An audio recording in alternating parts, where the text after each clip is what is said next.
Troisième vidéo sur la rencontre entre l'offre et la demande. Les demandeurs, c'est-à-dire les acheteurs, eux, veulent les prix les plus petits possibles. Les offreurs, c'est-à-dire les vendeurs, eux, veulent les prix les plus élevés possibles. Donc on voit bien qu'ils ont des intérêts qui sont contraires.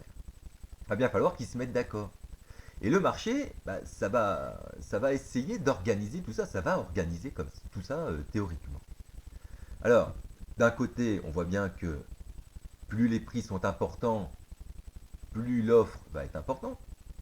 De l'autre côté, plus les prix vont être petits, plus la demande va être importante. Il va y avoir un moment où ces intérêts contraires vont se rencontrer.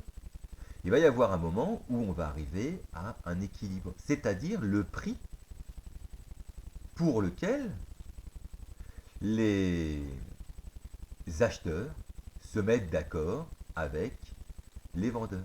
Et à ce prix d'équilibre, une fois qu'on s'est mis d'accord sur le prix, on détermine la quantité qui va être échangée sur le marché.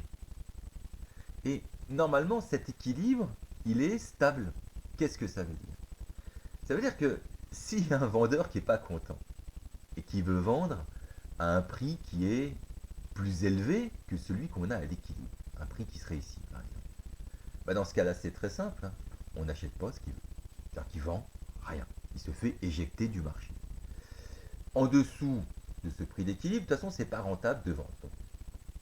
Et puis pour les acheteurs, c'est la même chose. Un acheteur qui n'est pas content parce que le prix d'équilibre, il est trop élevé. Par exemple, le prix du pain au chocolat à 2 euros, à 1 euro, c'est trop élevé, ou le prix du kebab à 6 euros, c'est trop élevé. Il pourra brailler autant qu'il veut. De toute façon, il ne trouvera pas de vendeur pour lui vendre soit un pain au chocolat, soit un kebab, soit n'importe quel produit. Donc cet équilibre, il va être plutôt stable. Alors, qu'est-ce que ça veut dire? Ça veut dire que à cet équilibre, tout le monde n'est pas content. Mais on ne pourrait pas avoir de solution meilleure que cet équilibre, théoriquement.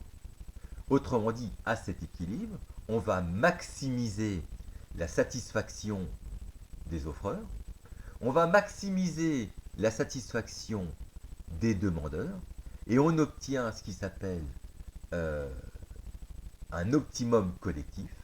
On dit que c'est ce qui maximise le surplus des offreurs et des demandeurs.